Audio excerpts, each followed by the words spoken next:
people say I'm very brave and I've done all these brave things and stuff. If I was really brave, I would have named that character David instead of Bill.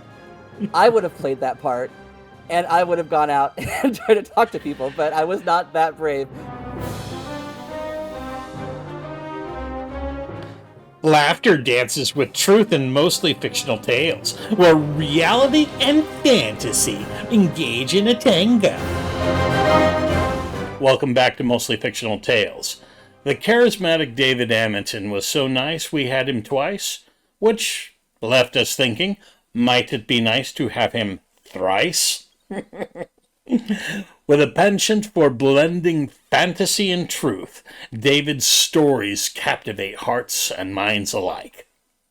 Today we delve deeper into his creative journey, exploring the essence of storytelling and the power of authenticity. As David often reminds us, listening to our hearts is paramount. Our spirits yearn for expression, and only by embracing our truth can we truly thrive. But I want to keep going. I don't want to stop if we can't. Okay. My guest is, of course, David Amitin, also known as Ricardo the Magnificent, for which we will tell you that mostly fictional tale, of course, later. And it will be, of course, up to you, dear audience member, to decide what is fiction and what is not. Because I'm not going to take us away the whole time. All right, so Calgon, take me away. So as I was talking about trailer courting, and after trailer courting is when I moved. I didn't move, but I started traveling around the world. And when I was going to leave, I got two great gifts. The first was from Angeline Cook, who I love beyond measure, and she gave me this beautiful card of a boy and a girl, a little boy and a girl on a beach. I still have the card with a beautiful message on the outside. And then the gift that I got from Cynthia Patel at the time, was a journal. It had the whole world on the outside of the journal. And she said, while you're on this trip, you need to write down all of your experiences. And that's what I did. I wrote, not only did I complete that entire journal, I completed a second journal while I was on the trip. And I wrote 3 plays while I was on my trip traveling around, all of which were produced at stages. And I wrote them longhand, and then I would just mail them back as letters. And then the first one, Mo directed for me, Pigeon Droppings.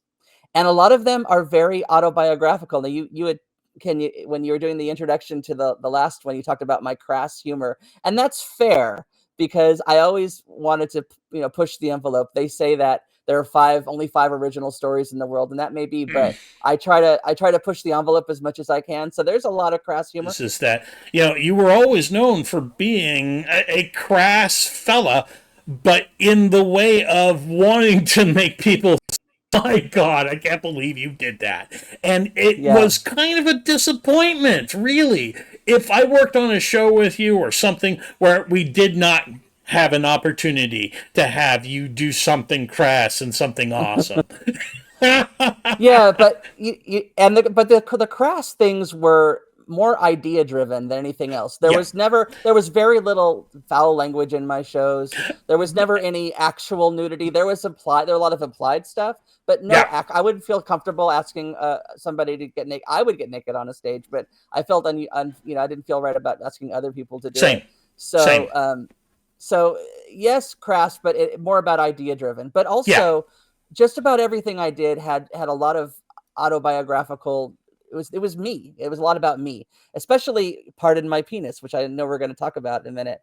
And which you said is like the epitome of my crassness, which, okay, but there's a lot of heart in it too. And we'll get there. We will get there. But the first show was Pigeon Droppings, which was about a man and a woman who were very, very different, who met by accident at a park bench and they having lunch, and they fought just about everything. I mean, he would bring barbecue beef sandwiches smothered in sauce and greasy fries, and she had a salad, and they were miles apart. And they would fight and they would fight and they'd argue and they argue and they'd come back the next day for whatever reason, and they'd fight and they'd fight. And eventually, of course, they fell in love because it was a romantic comedy, kind of like When Harry Met Sally. And then as I was writing it, or maybe even now, I realized that I'm a Gemini, I guess. Maybe that's the reason. But both that man and that woman that were so separate, they're both me. I identified with both of them, and even though they're conflicting arguments, except for, of course, they both love the Brady Bunch, but other than that, they're both me. And when I was writing it, I was in these wonderful places and having fun and everything. And then they had the breakup scene where she moves away. She moves to France, and so they were apart, and they were both sad. And it was really weird because I was sad.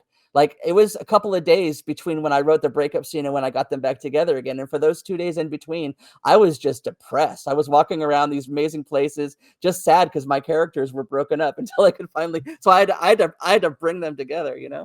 Do you remember what city you were in when these I think characters had broke up? I might have been in Budapest in Hungary. Budapest. Yeah, which was a wonderful place. But Hungary, right? yeah, Hungary, yeah. But those characters were me.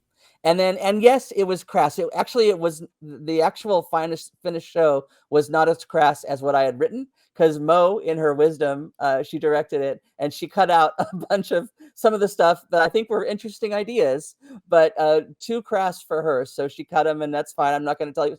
I'm not going to say what they were. They are gone. If you want to have Mo on the show and she wants to tell you what she cut, she can do that. But she cut them, and so they're gone. But the final show was a sweet show, I thought, and it was very fun. So the next show that I wrote while I was away was a show called Time Bomb, and it was not so autobiographical at all, but it was a thriller, and it was three couples that went up to the mountains to this cabin for the weekend.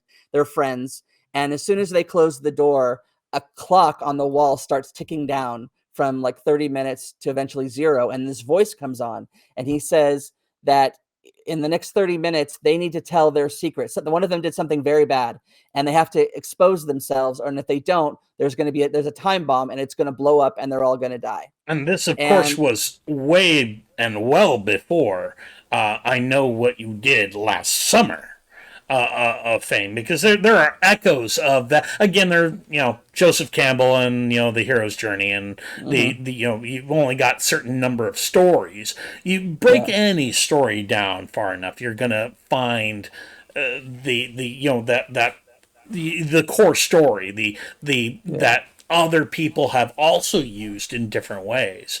And of course, later after Time Bomb, you would have echoes of what would be in the Saw franchise with Jigsaw. And well, so you're playing with a time-honored tradition, and you know what? I really like that, because you put your story then ended up becoming more about the characters and how everyone in that place seemed to have some reason to distrust everyone else. it turns out the three couples, one of them was having an affair with the other one.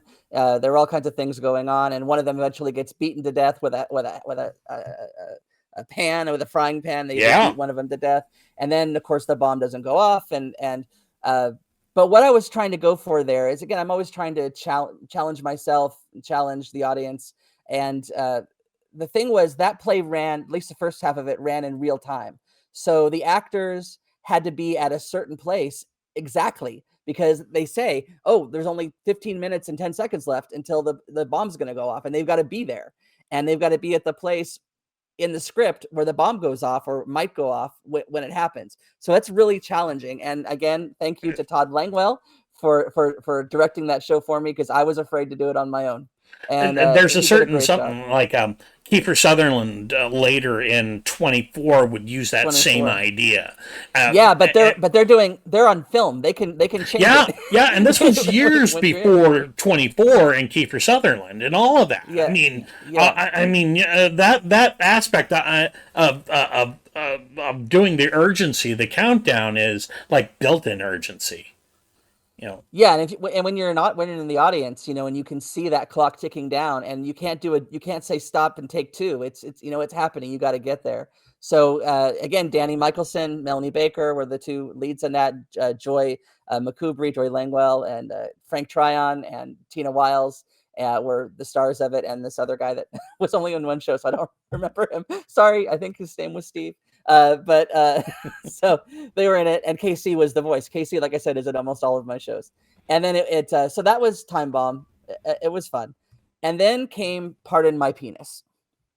So Pardon My Penis is was very popular. It was a very what you say, Ten? What would you say that? What word would you use? Celebrated.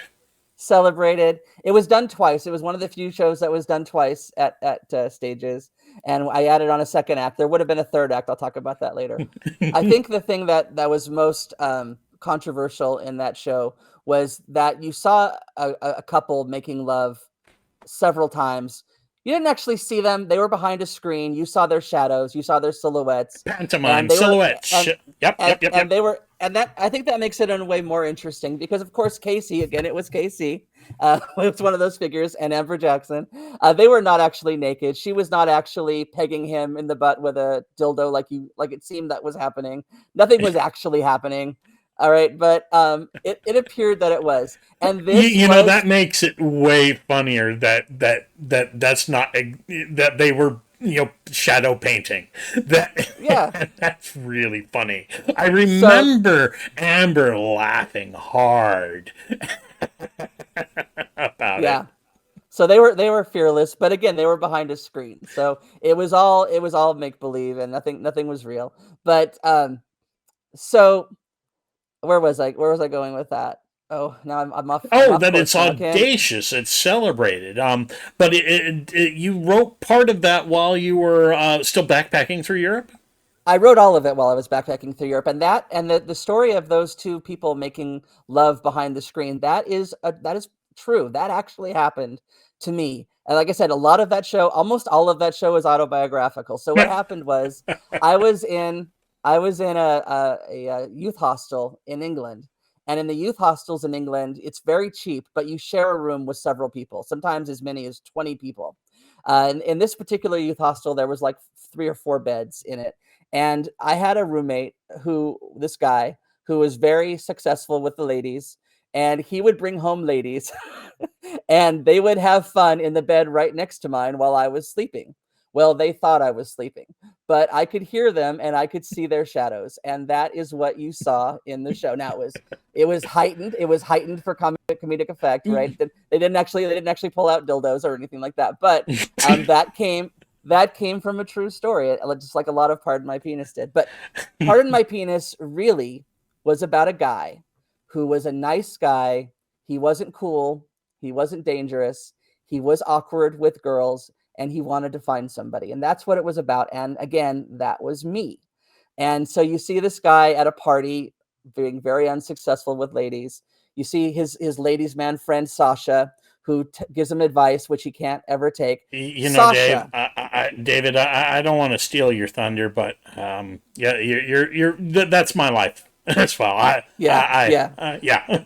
I think a lot of people can relate to that. But Sasha, so the names of my characters often come from real life as well. Sasha was this guy from South Africa who I was on a beach in France where all the women were running around topless, and this guy came around with 2 women, beautiful women, both topless, and he comes to me and he's like, "Why are you?" And I'm sitting there, I'm writing my show, I'm writing Pardon My Penis, and he's like, "What are you doing? Why are you have your hand in a book The when you're Sotheby's the hat. beautiful, But beautiful sir, sun, the beautiful beach?" let me see if I can help out with this. The man says, but sir, I see you are putting your stilo to your papel.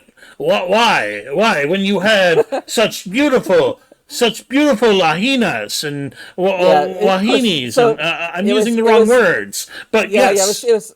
so it was similar to that, but he didn't speak Spanish because he was from South Africa. But yeah, so and he had these 2 women, and I was like, "Man, you are impressive." And guess what? You are now in my show. I'm gonna call my ladies' man Sasha, and he was very excited about that. And so that's where the name Sasha came from. So okay, so I wish eventually, that you'd kept in contact with this guy. oh man, This no, would be awesome to this day to say. You remember that thing 20 years ago when yeah, you oh met a yeah, oh guy on yeah, the beach? Well, this is what happened, and yeah, it's guaranteed that that guy has no idea what the yeah. result was. Right? No, of course not. And I think He's all a like all of stranger. the all of the female characters in Blood Sucks, the vampire show that I wrote, they were all named after girls I had crushes on in grade school. Even my character in Part of My Penis, Bill, that's my dad's name. So I named him after my dad. Okay. But so the names all have meaning for me in my shows. And so anyway, my character eventually, well, he goes to a prostitute at one point, and it doesn't go well because she's a very bored prostitute, and she has like a 2-gallon jug of lubrication next to her bed, and it, Yeah. doesn't go very well. And then eventually he meets this girl, a nice girl, and they have a date, and you see the date, and they have a sort of aborted makeout session, and you see a little bit of that. And again, all of that came from a true story. Me, when I was dating this very nice person, I'm not going to say her name here, but she knows who she is, and we're still friends. And she and her family came out recently to Las Vegas, and we had dinner with her family and my family, so they're great. But at the end, she becomes a lesbian in the show. I turned her into a lesbian, and she saw the show when it first came out, and she said, "Dave, your show is great, but why did you make me a lesbian?" But anyway, so there's that. Well, so obviously the joke was that I was such a bad boyfriend that I made her into a gay person, and Yeah, this is the fear that's a that joke. that That's a so joke. many men have. Right. This is not unique to you, but thank you for putting it up on stage because All right. it spoke to me. So let me continue on. Okay. So at the end of the show, what happens is, and Danny Michelson again played me in the show. So at the end of the show, the stage goes dark, and there's just a spotlight on Danny, on the character, and the audience. Hopefully we brought the house lights up. I'm not sure if we did. I hope we did. But the lights come up, and the character says, "So the reason that you're here tonight, the reason that I'm doing the show is not really, I'm hoping you're having a good time. I hope you laugh, but it's not really to entertain you. The reason you're here is because this is me. I wanted to show you who I am. I'm not cool. I'm not dangerous, but I'm a nice person, and I would like to find a girl. And so if you're in the audience right now, I'm going to go out in front of the theater after the show, and please come out and let's talk, because I wanted you to know who I am, and so maybe I can find somebody." I don't Now, remember that part, but yeah, yeah, okay. that's what happened. And people say I'm very brave and I've done all these brave things and stuff. If I was really brave, I would have named that character David instead of Bill. I would have played that part, and I would have gone out and tried to talk to people, but I was not that brave. So I had Danny do it for me. But and I changed the name of the character. So the show went off. It was a big hit, big huge laughs. People loved it, and it was controversial, I guess, with all the sex scenes and everything. The fake sex scenes. And so they asked me to do part 2, and part 2 was called "Excuse My Vagina."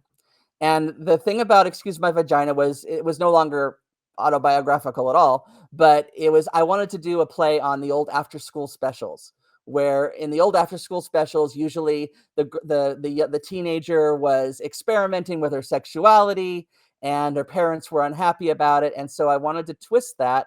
And so now their parents were both women, and they were upset because the girl wanted to go out with a boy. They expected the girl to be a lesbian. Yeah. And it was a whole new cast, and the show went on. It was just played for laughs. Sasha comes back in. He's the member of the first, and we did it as a 2-act play. So we did "Pardon My Penis" again, and then we did, as a second act, we did "Excuse My Vagina" back to back.